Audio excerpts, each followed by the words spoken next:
It's 2020. It's our 15th season of Garden Time. And we're going to celebrate with a new episode of Garden Time.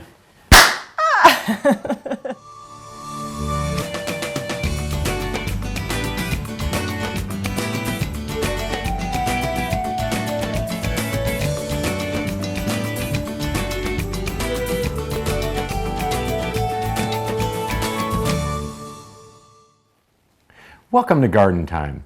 You know, Judy, you know what we've learned after 15 seasons? What?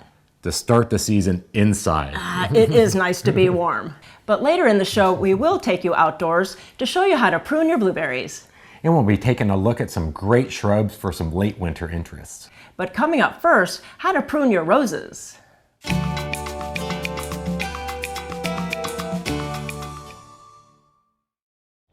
I am at the International Rose Test Garden with Rachel, the curator. And you know, Rachel, it's March and we really can still do our roses, still prune them. Yeah, absolutely. There's still plenty of time. I know usually we hear President's Day, right? But you know, like you said, it's March, and you know it's still fine. And even though there's new growth, there's no problem. We can cut that off because the most important thing is we want to control the height, make sure those canes are nice and healthy, so they can support the blooms later. You know, you have a whole season to go, right? So early, right. Absolutely. So this is a really nice shrub. I would think it's done, but really you're going to take more out. Yes, absolutely. So this has been wind pruned. So back in November, we actually cut it to our waist. Okay. And basically that is to kind of minimize that wind and all that winter weather that we have. Okay. And so, but we're not done.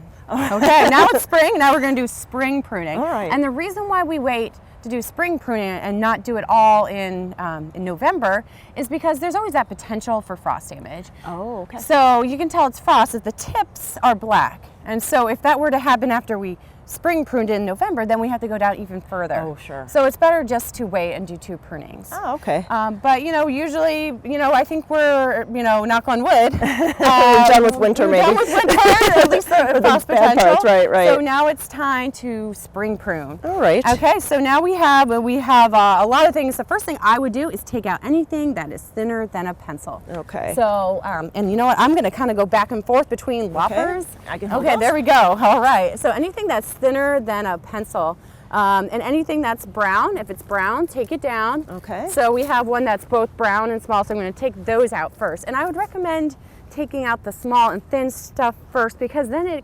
opens it up and you can kind of do your... And see what's going on. Yeah, you can see more for your detailed pruning. And that's brown, we'll cut that. Any that's thinner than a pencil. So we're just taking out a lot of dead wood. So there's something that's really big in the center. Yeah, so old. yeah, that's brown, that's old. So basically roses bloom, excuse me, on nicer, newer wood. So you see this nice green cane, it's nice and healthy, it's very, very thick. That's the type of cane we want to promote. Okay. So we see anything that's older, maybe maybe about 3 years old, we want to cut that out, so we can put more energy into the nice The new ones. canes. Okay. So here's potential. It looks big, and you know it does have this new stuff coming out, but ultimately we want to promote more energy. So you're looking too for the future. We are looking for the future. Absolutely, that's a great way of putting it. Rachel, you just took out a really big section in the center that was old, but it had some potential bloom power on it, and so people are afraid to do that. So explain why that was such a great idea. As I was saying with the energy, we want to promote these nice newer canes, so by taking out the big ones, that allows more energy to go into the new stuff. So I welcome, you know, be aggressive. You know, roses can certainly handle, you know, to be ruthless to them. And you know, I always say sometimes it's good to experiment. That's why we garden, right? Sure, to tinker. So maybe see the difference, like prune one aggressively and see how well it does, and then go back.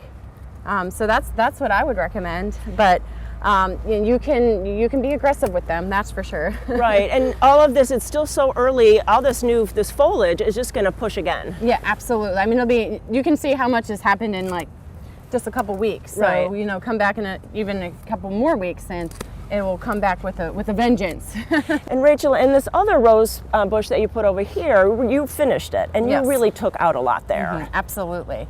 And so come back here in June, you'll just see how big it is, because you think about what are your goals. So here in this climate at Washington Park, they get so gigantic, and as a result, they flop over. So you really have to take it back pretty hard so that you can kind of control that height. But if you have a rose that maybe doesn't, just genetically isn't programmed to get so high, maybe you don't want to take down all that much. So it really is about your goals. But here at Washington Park, they get big, and we're just going to, we take them down pretty significantly. Right, right. And then what about fertilizer? Is this the time to fertilize, or? No, so we usually do it about mid-April, and we just, after you push up a little bit of growth, because you need that growth to support it, and we do a slow release high nitrogen fertilizer roughly about every 6 weeks. And that's how you get that nice green foliage, and it's beautiful because it's not just about the blooms, it's also about the foliage. Oh, definitely, definitely.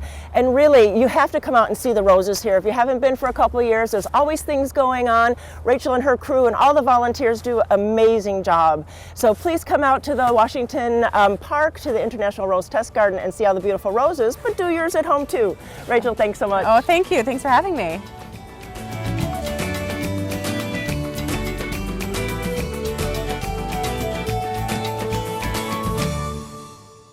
Garden Time is brought to you by Portland Nursery, a passion for plants, a nursery for plant people. Hi, I'm Sarah from Portland Nursery, where spring is our favorite time of year. It's the time to prepare your garden for planting.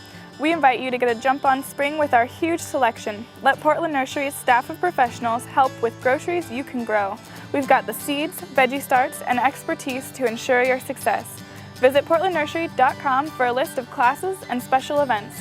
Portland Nursery, helping make your backyard your favorite destination at 50th and Stark and 90th and Division.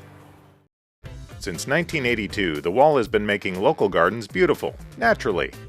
Whether you need a new wall, concrete patio, fire pit, or driveway, the Wall's expert craftsmen can build it. We back up our work with a 5-year warranty, so you'll know it'll last. We use the highest quality materials, including stamped colored concrete, natural stone, and we're the leader in using recycled concrete. Create an outdoor environment you'll enjoy for years, with the help of your friends at The Wall.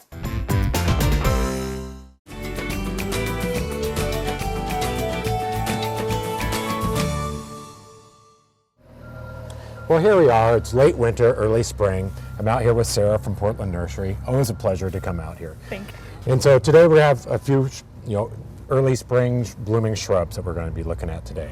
So, what do we have today? Well, we've got a few of our favorites, and I feel like it's so easy this time of year to say like everything's your favorite because you're just so desperate to see flowers and fragrance and all of that. So these truly are some of my favorites. The witch hazel, the hamamelis, that one I love for the fragrance.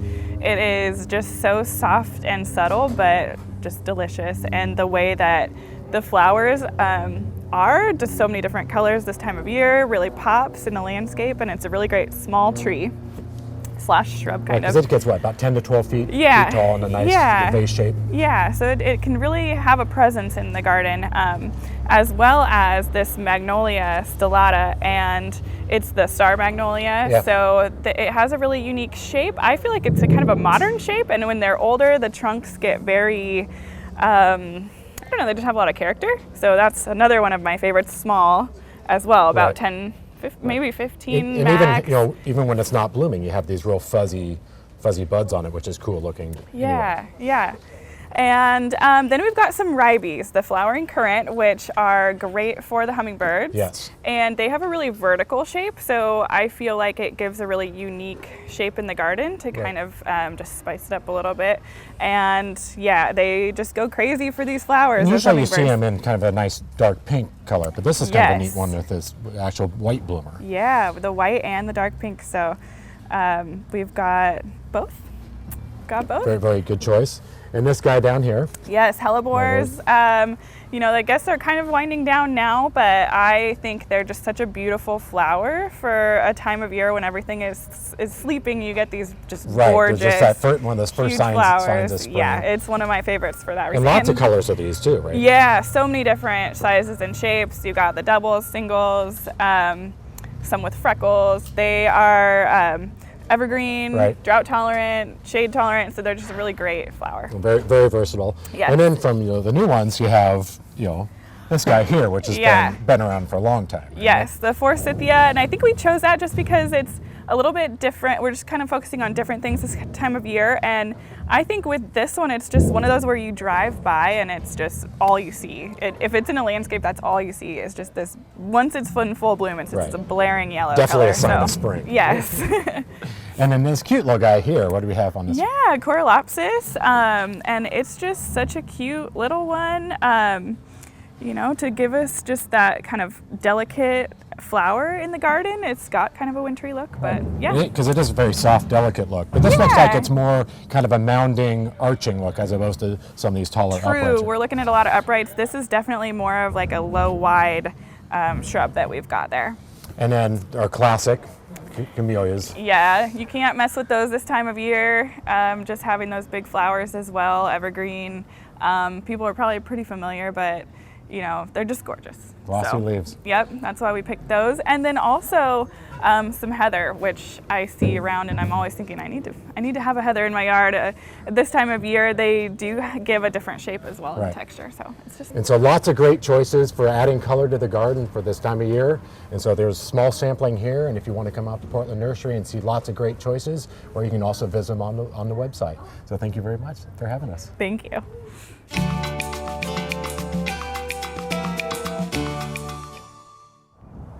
I am at Shriner's Iris Gardens with Ben, and Ben, you have exciting news. There's something a little bit different that you guys are doing. Yeah, that's right, Judy. We're doing potted iris this year. That is great. Yeah, so we have these in 4-inch biodegradable pots. So they'll ship in the spring, and that way you get bloom right away this year. That is nice because, yeah, we wait for them or we buy them during the show when we come, and then you wait till next year. So how would we plant something like that? That's really cool. So you can see they're biodegradable pots. They should break down, you know, within 3 months or so. And you can already see the roots are already shooting through the bottom of the pot. So you can pot them in straight away, or you can break the pot a little bit and plant them in like that. And really a tip to make sure that you see part of the rhizome? Yeah, that's right. You can see the rhizome right here on top. You don't want to bury it. You want to have it right at the top. And then what kind of soil prep do we need? You can put in aged compost. Make sure its age is not fresh. And then you can fertilize when you plant. And you really carry it too, so really you can get this when you order the iris too. Yeah, that's right. We have a 6-10-10 fertilizer for iris. And so you can either work that in the soil or you can just top dress once you get it planted. And so I know that I have them in my garden, and so what should I be doing with ones that are already established? So we recommend fertilizing about a month before they bloom. So the general rule here is whenever you see tulips blooming, it's time to fertilize iris. And then what about slugs? Because those are always a little pesty. Yeah, you can put out bait. Generally, slugs won't really go for iris unless they're the only really thing in there. But yeah, just general slug bait would work just fine. And then how can I get these? These are available on our website right now, shrinersgardens.com. And you can get other things too, right? Yes, we started taking orders for the bare root that are shipped July through September as well.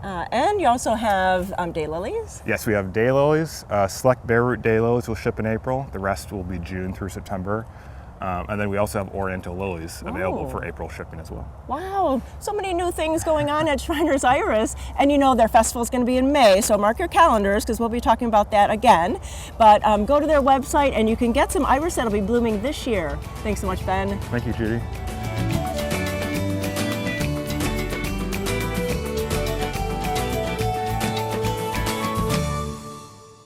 Garden Time is brought to you by Capital Subaru, your way on the Parkway.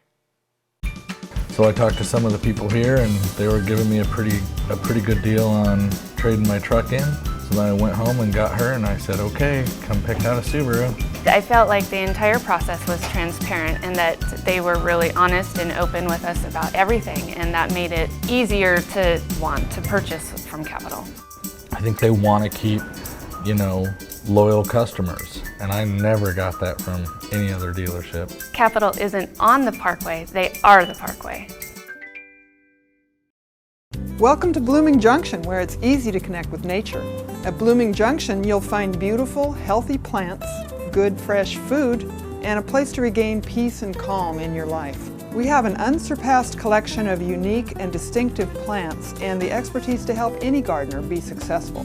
And we feature Blooming Advantage plants. Come check out Blooming Junction for an inspiring experience in the garden or in the kitchen. Blooming Junction, offering quality plants for beautiful gardens.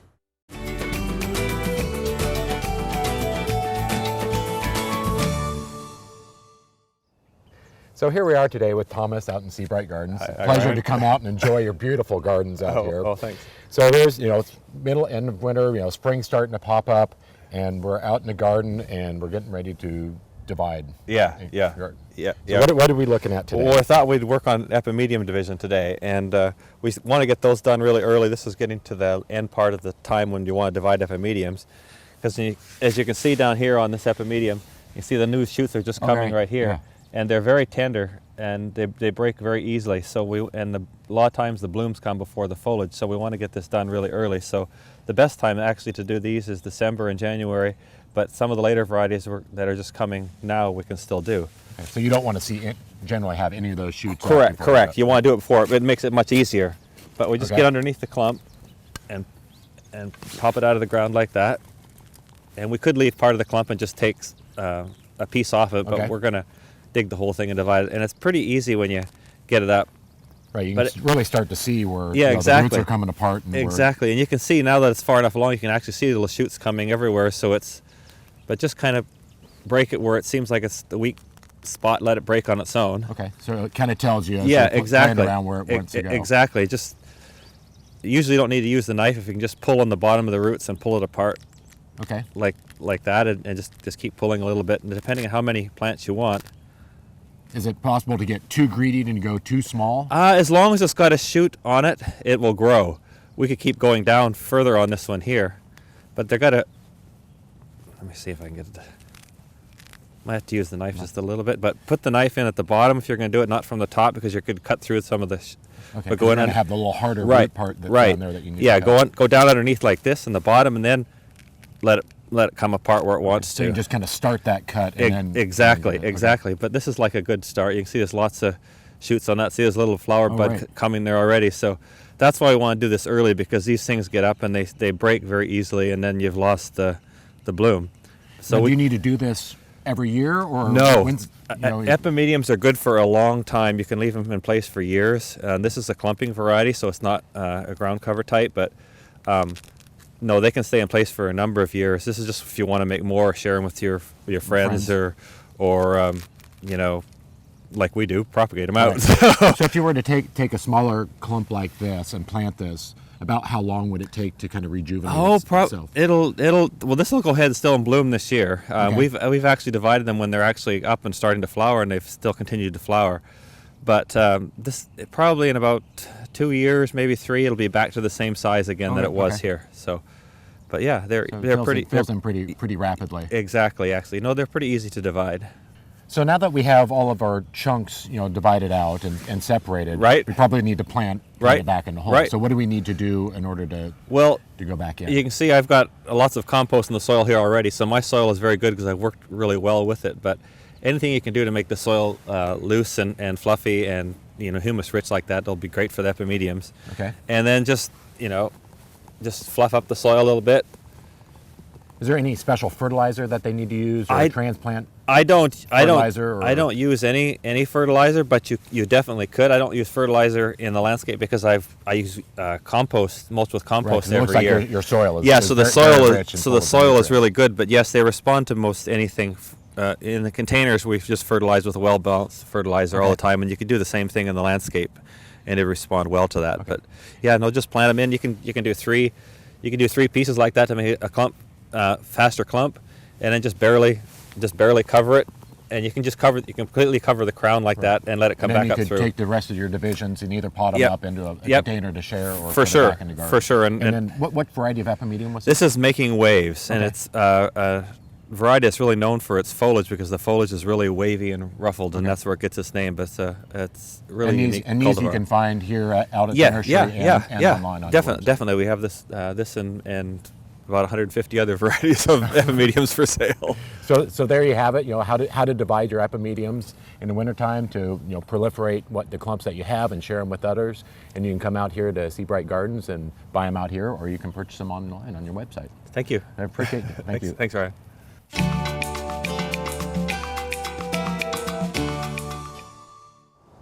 Well, it is the end of winter, and it's really the last time that you'll be able to spray your fruit trees to really control diseases and pests. You can see here that the leaf buds are just starting to swell, and you want to make sure that you do that spray before that happens. So I'm going to just get started here. Right, and the product that Judy is using is a nice spray that will take care of just the bugs. So it's coating the trees to protect against the eggs and the bugs. So if you have a smaller tree like this that you can spray on there, works great. But if you have a larger area, the Bonite also has a product that's a hose end sprayer. This one takes care of the bugs and also the diseases. So this one hooks up to the end of a garden hose where you can spray that on there. So the nice thing about these is, by looking at the shoulder, is have this light tan color, lets you know that's a natural product. And so Judy is now coating the entire tree with this product, which is pretty easy to use. And you always want to make sure is whenever you use any of these products that you're reading the labels. And make sure that you're safety conscious, put on a pair of goggles and wear gloves. And don't forget, make sure that the wind is down when you are doing this so you don't have any drift. And for more information, you can go to gardentime.tv for all sorts of information on these products and many other products.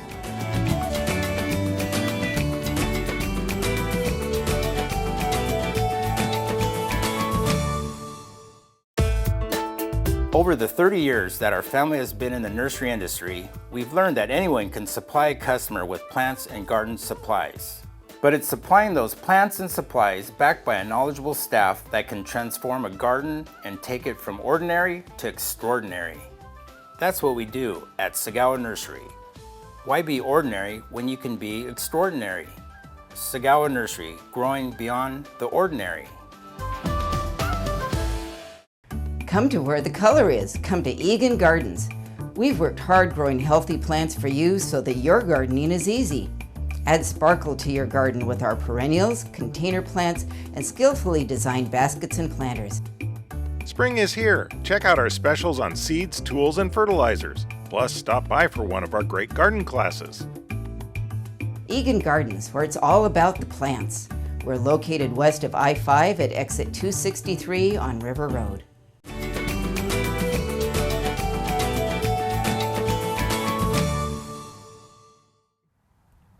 Well, it is late winter, early spring, and it's not too early to think about pruning your blueberries. I'm with Rich from Smith Berry Barn, and they have a whole field of them. So really, we're coming to you to get some tips on how to do our blueberry plants at home. So what should we be looking for?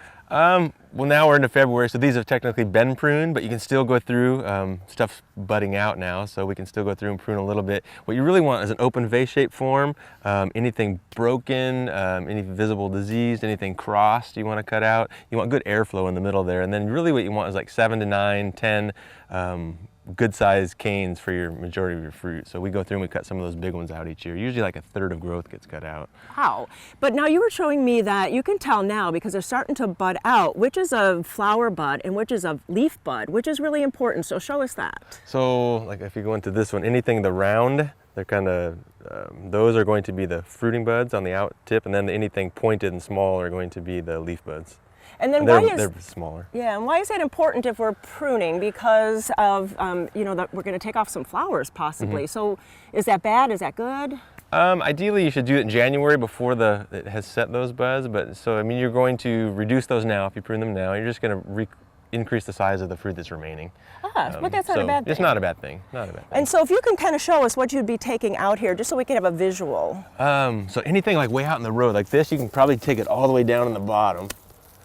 Like if these had heavy fruit load, they're going to come way down anyway. So you really want, your bright green ones are going to be your fruit from next year. Like this was a cane that came from the ground last year. And we went through and cut out these hard woody ones. We cut out probably 3 or 5 of those just to increase. I could actually probably take that whole one out of there too. So really you're looking for the future too. You're looking about this year, but then you're also looking to promote canes for next year. Correct. Almost more than I could chew there. That's a big thick one. That's a big one. So there, I see what you mean. And so that's really reducing the thickness of this plant. Right, but the majority of your fruit are still going to be on these bright green ones. Okay. Next year, if they were just a big whip, we'd probably go through and cut some of those down to branch out. Okay. But you're still going to keep that open. So, but all you see, there's way more fruit here than on this, but this next year will have way more. Okay. So this is really going to be a productive Correct. So bush. next year, I'd probably take this one out. Okay. And this one out.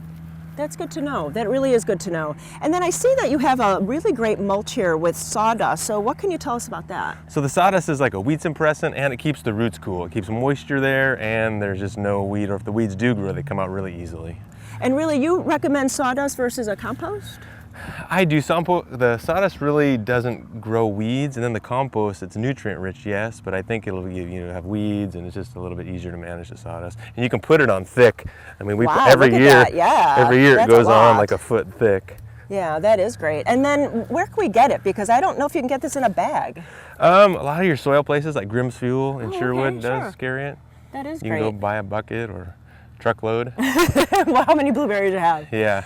So really, now you have an event coming up in next week. So what's going on there? So it's a free pruning seminar. It's kind of we meet and greet, you get coffee, we kind of take a walk, and it's a hands-on pruning. So if you missed pruning your yard and you want to kind of get a hands-on, you can come out and walk around with me, and we'll talk about it and show you how to do it. You know, I really like that because you could look in a book, you could look at a video, but to come and look at a shrub is much better. I mean, you get it in your brain better, what to take out, what to leave. You can take a look at what you have at home and come see it in real life and actually see somebody cut it. And it's easier that way. You learn easier. Well, thanks for all the tips. Really, a lot of good information. But if you want to come to the hands-on, please go to the Smith Berry Barn website and get all the information and come out and play it with Rich. There we go. Thanks so much. Sure.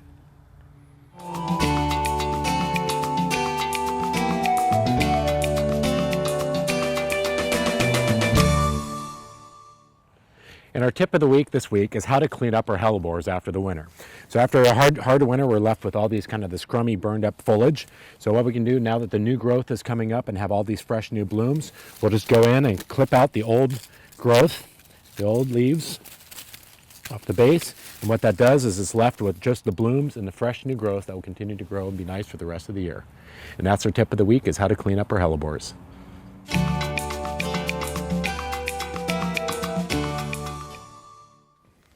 Thank you for watching our first episode of our 15th season of Garden Time.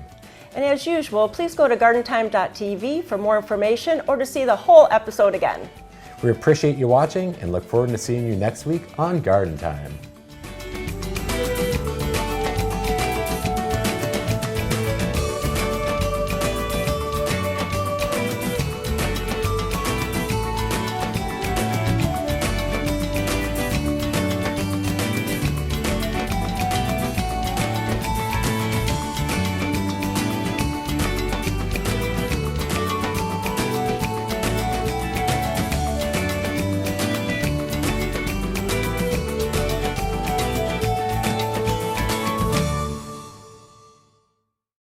Garden Time is on the road again. Join us as we tour Portugal and Spain in the fall of 2020. We start in Lisbon, where we tour the palaces and gardens of royalty. Then we make our way across Spain with visits to the Mesquita and the world-famous Alhambra. Enjoy the sights, sounds, and tastes of Andalusia before we end up in exciting Madrid. Local transportation, hotels, and 26 of your meals are included. Go to Garden Time Tours for more information, and we'll see you in Europe.